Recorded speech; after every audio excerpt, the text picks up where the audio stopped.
It's Miss Laura here for BPL's weekly virtual story time. Welcome back. I'm glad you could join us today. We're going to start with our hello song. Ready? Everyone give me a wave. Hello, how are you? Hello, how are you? Hello, how are you? How are you today? I'm feeling pretty good today. How about you? I'm glad to be here doing story time. We're going to read some stories about some animals having some grand adventures, and we're going to read some stories about New Year's Eve, which is coming up. We're going to start with this story by Peter Horacek, Puffin Pete. Pete is a puffin. Have you ever heard of a puffin bird? They're so cute.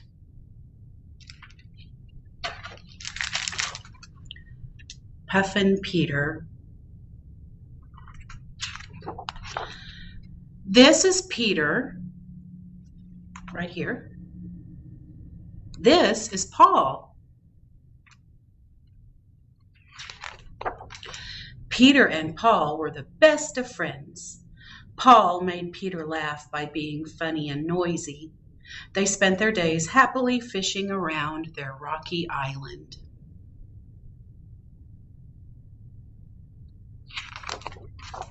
One day, while they were out diving,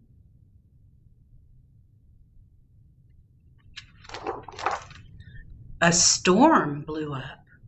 A big, big storm. Peter was lost. That's kind of scary.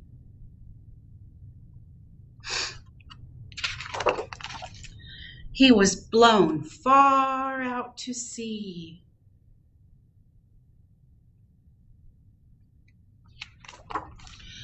At last the storm was over. "Where am I?" said Peter. He opened his eyes. "And where is Paul?"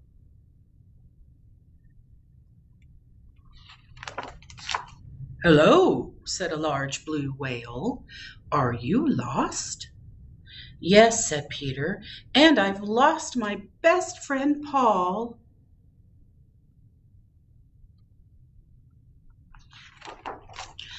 "What's he like?" asked the whale. "Oh, Paul is funny and noisy. Can you help me find him?" "Funny and noisy. I know just where to look," said the whale, and they set off together.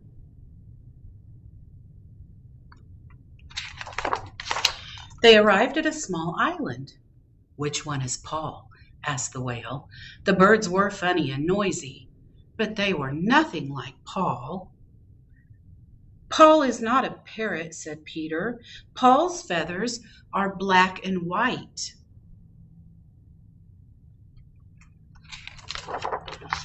"Funny, noisy, and black and white," said the whale. "I know just where to look." And off they went. The place they came to was very cold. The birds were funny, noisy, and black and white. But were they anything like Paul? No. "Paul is not a penguin," said Peter. "Paul's beak is very colorful." Funny, noisy, black and white with a colorful beak," said the whale. "I know exactly where to look." The next bird they saw was funny, noisy, black and white with a colorful beak. But he wasn't Paul. Paul is Paul is not a toucan," said Peter. "Oh, we are never going to find him."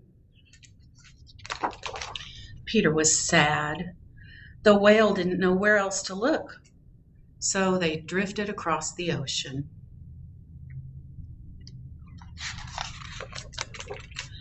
After a few days, some tiny islands appeared on the horizon.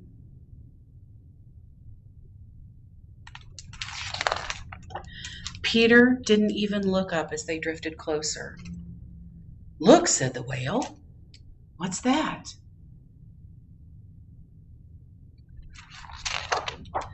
It was black and white, with a colorful beak. It was funny and noisy. It was Paul.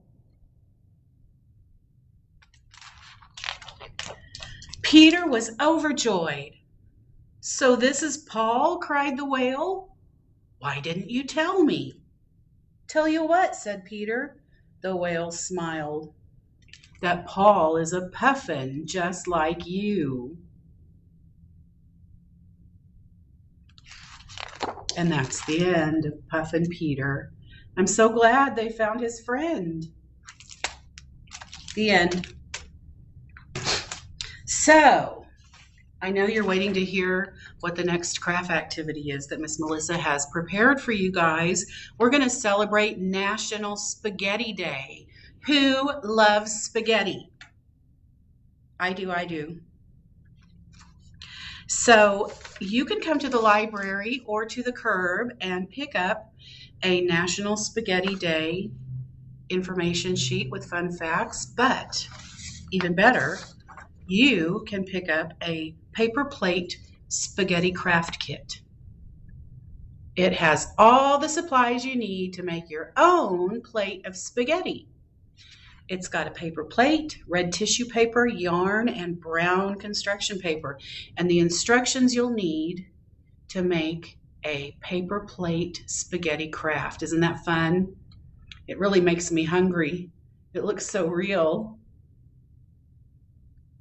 So you can pick that up here at the library or at the curb in the next week. Some of the facts here about spaghetti are really interesting, but Miss Melissa included a song about spaghetti. Have you heard it? If you know it, sing along with me. On top of spaghetti,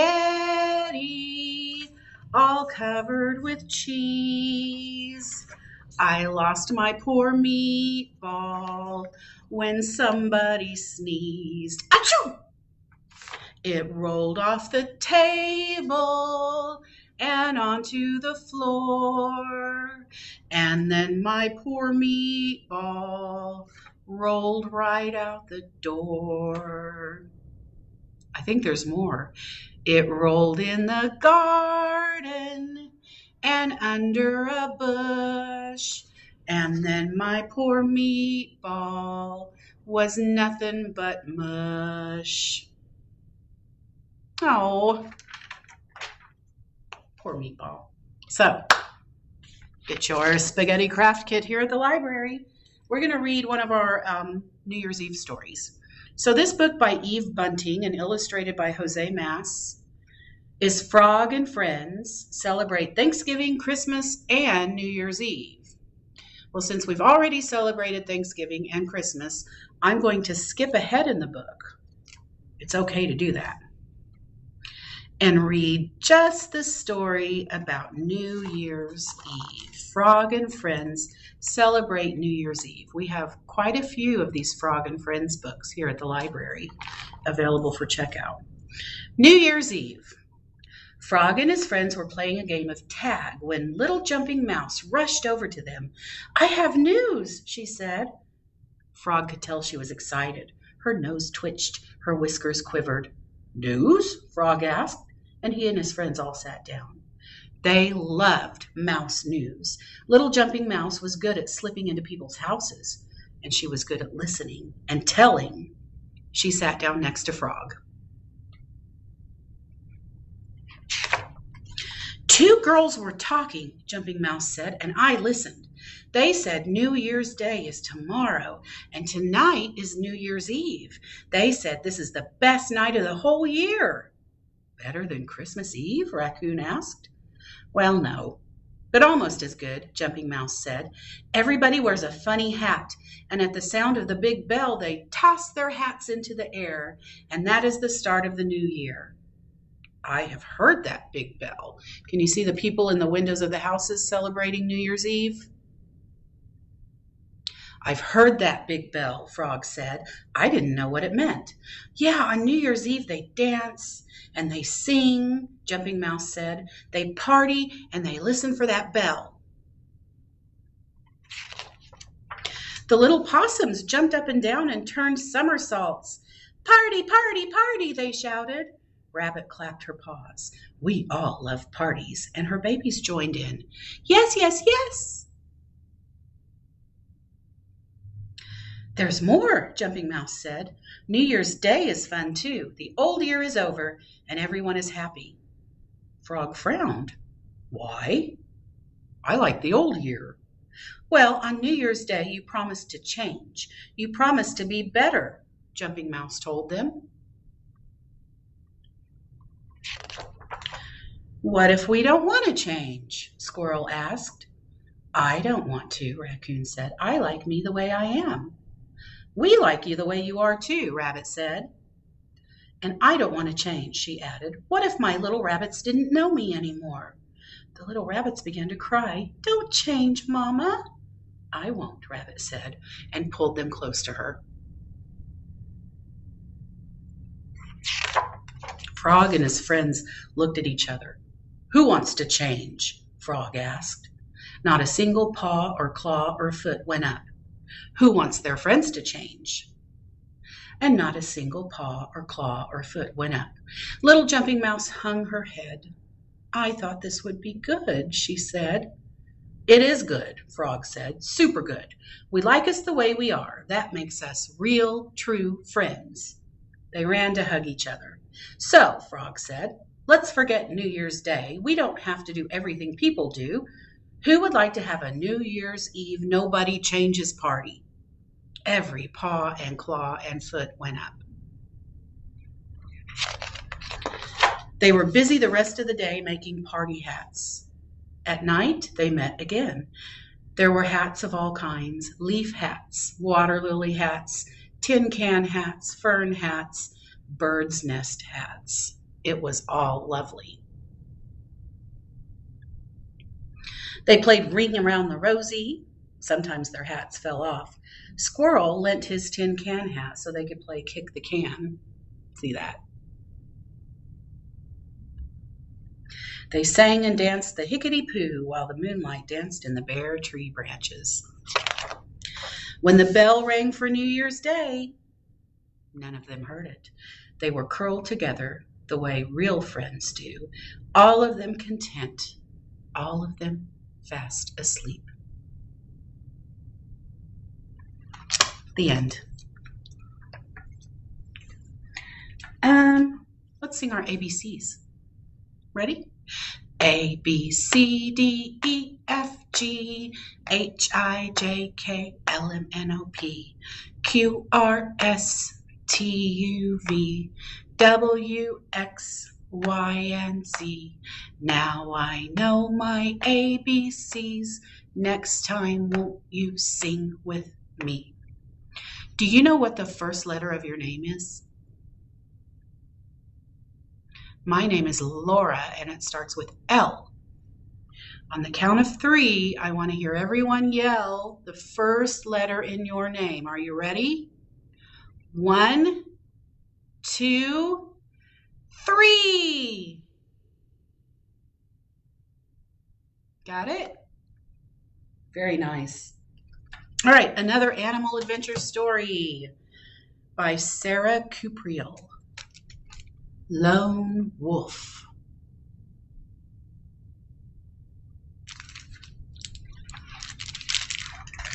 There he is. Looks like he's howling. Can you howl like a wolf? Ready? Ow!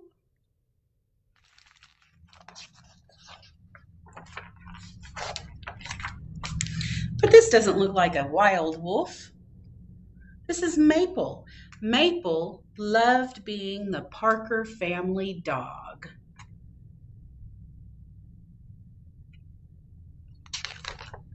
Every day she played tug of war with Jax, and she read with Avery on the couch and tricked Mom and Dad into giving her extra treats and taking her on extra long walks.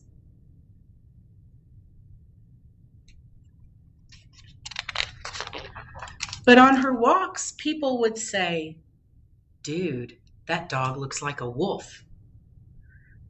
Or, "Are you sure she's not part wolf?" Or, "Wolf, wolf, wolf." The Parkers tried to explain that Maple was not, in fact, a wolf. Eventually, though, even Maple had her doubts.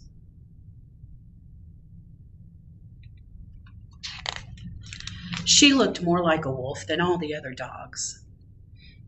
She could hunt like a wolf, howl like a wolf, and dig like a wolf, too.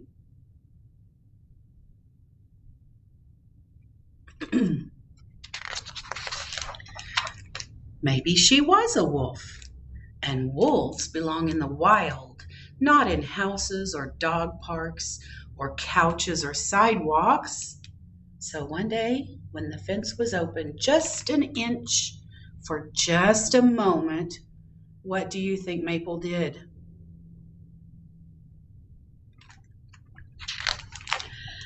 An inch and a moment was all it took.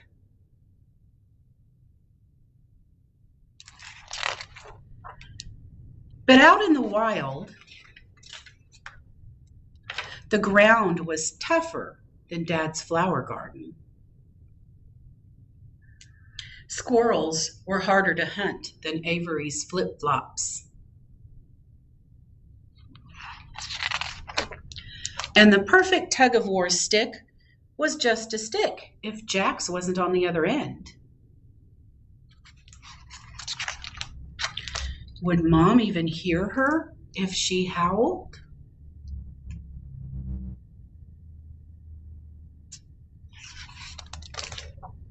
Maple didn't want to be a wolf anymore.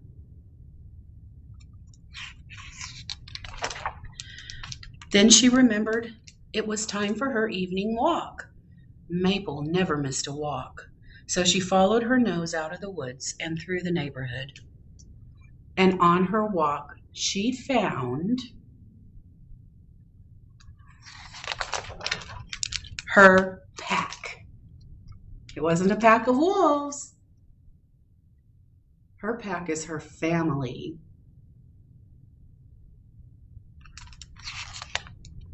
Some people still thought Maple was a wolf, but Maple knew who she really was.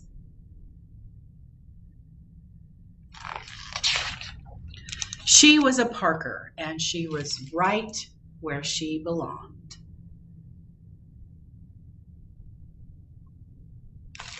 The end. Let's sing.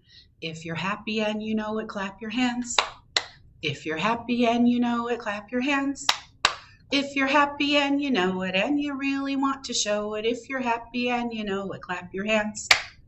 If you're happy and you know it, stomp your feet. If you're happy and you know it, stomp your feet. If you're happy and you know it, and you really want to show it, if you're happy and you know it, stomp your feet. If you're happy and you know it, shout hooray, hooray! If you're happy and you know it, let me hear you shout hooray. If you're happy and you know it, and you really want to show it, if you're happy and you know it, shout hooray, hooray! All right, one more New Year's Eve story. This one's fun. You may know who this little lady is. That's Angelina Ballerina by Katherine Hollibird and Helen Craig. But in this story, she doesn't dance ballet. In this story, Angelina ice skates.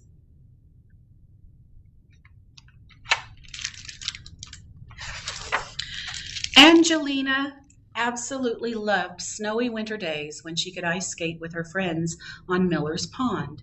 The ice sparkled like glass, and they raced across it in pairs, practicing spins and twirls and figure eights.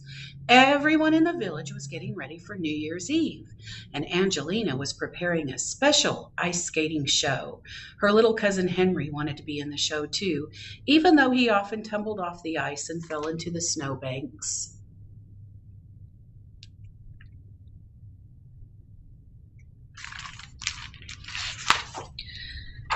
"We'll need someone to be the Snow King," said Angelina's friend Flora, pirouetting across the ice as the Snow Princess. "I'll be the king," shouted Henry, but then he tripped and slid into Alice, who was going to be the Snow Fairy. "You'd be a better snow shovel," said Alice crossly as she dusted off her skates.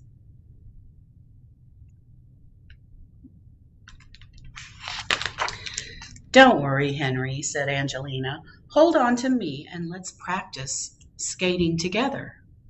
They linked their tails and tried to skate in a circle, but it wasn't easy on the slippery ice. Just then Spike and Sammy, two big boys from school, raced by playing hockey and almost knocked them all over. "Hey!" shouted Felicity, but the boys were already gone, laughing and yelling across the ice. "Never mind," said Angelina, helping Felicity get her balance. "Let me show you how to skate backwards." But before long, Spike and Sammy tore past again, spraying snow in all directions. When they zipped through Angelina's rehearsal a third time, she got angry.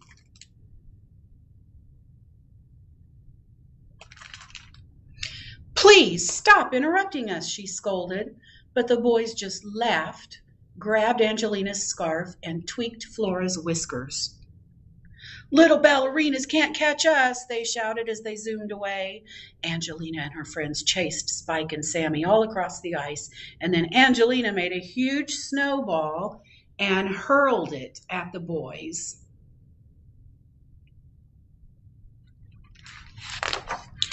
"Great, a snowball fight," Spike yelled, throwing one back at Angelina. Then everybody started throwing snowballs everywhere, and soon Miller's Pond was a blizzard of flying snow and shouting skaters.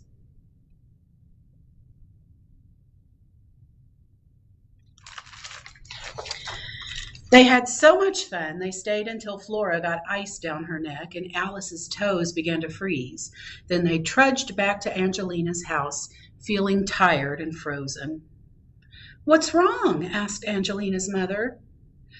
"Our New Year's Eve ice dance is a mess," said Angelina sadly. "We haven't got costumes or scenery, and Spike and Sammy keep bothering us."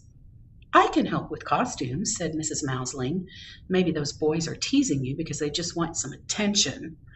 Angelina was surprised. "That gives me an idea."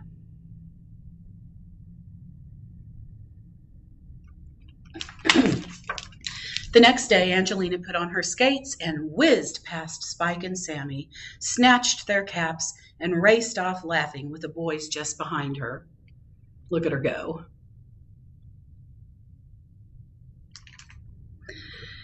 They were very fast, but Angelina could do all sorts of tricky twists and spins, and just as Spike and Sammy thought they would grab her, she spun out of reach and they smashed into each other, collapsing on the ice.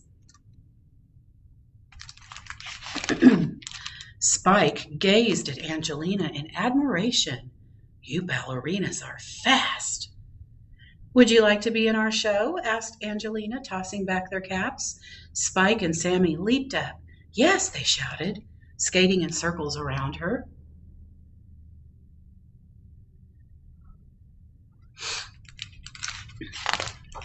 Sammy loved doing funny tricks, and Spike, who could skate backward, was proud to be the Snow King. Best of all, they helped Henry build a huge snow fort. "It'll make a nice snow palace for our show," said Henry enthusiastically. "What a great idea," admired Angelina.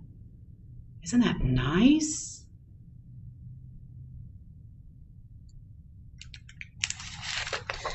On New Year's Eve, the whole village dressed up and came to celebrate. Miller's Pond looked magical as the performers skated onto the ice in Mrs. Mouseling's costumes, and Henry's snow fort gleamed in the moonlight.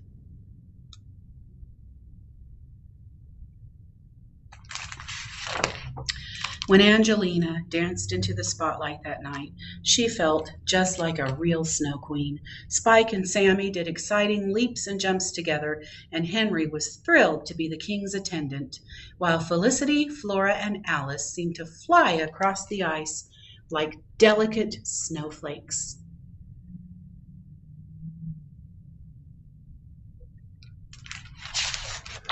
At the end of the performance, as the magic hour of midnight approached and fireworks sparkled in the sky, Angelina and her friends wished everyone joy and peace, and they all sang and danced together to welcome in the new year.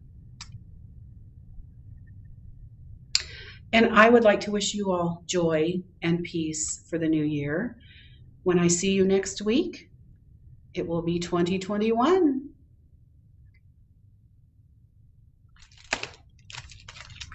So don't forget to get your spaghetti craft supplies at the library and your fun spaghetti information sheet. And again, I wish you health and happiness in the new year, and I will see you next Wednesday at 10:30. Bye-bye.